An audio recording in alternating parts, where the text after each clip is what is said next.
اعلیٰ حضرت رحمت اللہ تعالیٰ علیہ کی شخصیت پر لوگ بلا وجہ گرد ڈالنے کی کوشش کرتے ہیں، لیکن اللہ بڑا مہربان ہے، وہ جس کو عزت عطا فرماتا ہے بے حساب ہی عطا فرماتا ہے، بے حساب شان عطا فرماتا ہے۔ صرف ہمارے اندر یہ غلطی ہے میرے جیسے لوگوں میں کہ ہم اتنی محنت نہیں کرتے جتنی گرد ڈالنے والے کرتے ہیں۔ اگر تھوڑی جد و جہد کی جائے تو چہرے بڑے صاف ہو کے لوگوں کے سامنے آ جائے۔ آج کی یہ کانفرنس امام احمد رضا کانفرنس کے نام سے انعقاد پذیر ہے، اور مقصد صرف اتنا ہے کہ بتایا جائے کہ اصل میں ہمارے امام کی شخصیت ہے کیا۔ پہلے سب سے یہ بات سن لیں کہ شیخ الاسلام خواجہ قمر الدین سیالوی رحمۃ اللہ علیہ فرمایا کرتے تھے، اعلیٰ حضرت کسی سلسلے کے پیشوا نہیں، صرف کسی سلسلے کے پیشوا نہیں، وہ تو اہل سنت کے امام ہیں۔ تو وہ اہل سنت کے امام ہیں تو انہیں اسی زاویہ نظر سے دیکھا جانا چاہیے جو ان کی حیثیت ہے، اور وہ مجدد ہیں اپنے وقت کے، انہوں نے تجدید کی ہے دین کی، تو ان کے تجدیدی کارناموں کو دیکھا جائے گا۔ عزیز بھائی، امام اہل سنت مولانا امام شاہ احمد رضا فاضل بریلوی رحمت اللہ تعالی علیہ 1856 کو بریلی شریف میں پیدا ہوئے۔ ان کے جو بڑے تھے وہ بہت بڑے بڑے عہدوں پہ فائز تھے۔ لاہور کا جو شیش محل ہے وہ اعلیٰ حضرت رحمت اللہ علیہ کے خاندان کی ملکیت رہا ہے۔ بریلی کا شہر اعلیٰ حضرت کے بڑوں نے فتح کیا تو وہیں قیام پذیر ہو گئے۔ ان کے پردادا دنیاوی عہدے چھوڑ کر ایک درویش کے ہاتھ پہ مرید ہوئے تو پھر سارا گھرانہ رسول اللہ صلی اللہ علیہ وسلم کے دیوانوں اور عاشقوں سے بھر گیا۔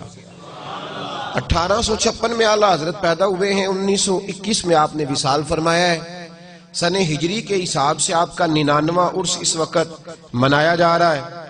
اعلیٰ حضرت رحمت اللہ تعالیٰ علیہ نے اپنے والد گرامی سے تعلیم حاصل کی، اس دور کے مقتدر علماء کے سامنے بیٹھ کر باقاعدہ پڑھا۔ اللہ کریم کا یہ قانون ہے کہ جس بندے سے کوئی کام لینا ہوتا ہے نا اس کی خود حفاظت فرماتا ہے، یہ قانون ہے اس کا۔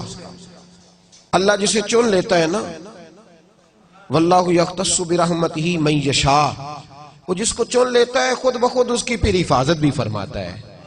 تو اعلیٰ حضرت رحمت اللہ علیہ 4 سال کی عمر میں ناظرہ قرآن پاک پڑھ گئے۔ 6 سال عمر مبارک تھی جب منبر پہ بیٹھ کے رسول اللہ صلی اللہ علیہ وسلم کا میلاد پڑھنا شروع فرما دیا، اور آپ کی عمر 13 سال ہوئی جب تمام علوم سے آپ نے فراغت پائی۔ ہندوستان کے اندر مسلمانوں کا بسیرا تھا، ہم پاکستان بن گیا ہے، پاکستان میں آ گئے، آزاد ہیں بالکل دین پر عمل کرنے میں، لیکن ابھی بھی بہت ساری ہندوانہ رسمیں، مشرکوں کی بہت ساری باتیں یہاں لوگوں کے نظریات میں، عقائد میں، معاملات میں معاذ اللہ شامل ہیں۔ اعلیٰ حضرت رحمت اللہ تعالی علیہ ہندوؤں کے ساتھ وقت گزارتے تھے، لیکن ڈٹ کر ان کا مقابلہ فرماتے تھے۔ ان کا اصل میدان یہ تھا کہ وہ اپنے وقت کے مجدد تھے، دین کے حوالے سے جب بھی کوئی گرد اڑاتا تھا تو فاضل بریلوی اس کا مقابلہ فرمایا کرتے تھے، کیونکہ بہت بڑے عالم تھے، بہت بڑے عالم تھے۔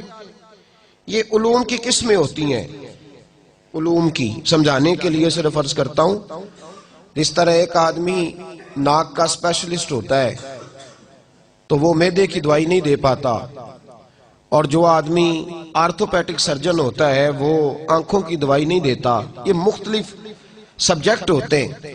اعلیٰ حضرت رحمت اللہ تعالی علیہ 70 سے زیادہ علوم جانتے تھے، 70 سے زیادہ علوم پر ماہر تھے، اور یہ حسن عقیدت نہیں، 30 کے قریب پی ایچ ڈی کے مقالے لکھے گئے، اور دنیا کی یونیورسٹیاں حتیٰ کہ نیو یارک امریکہ نے فاضل بریلوی علیہ رحمہ کے سائنسی نظریات کو تسلیم کیا ہے۔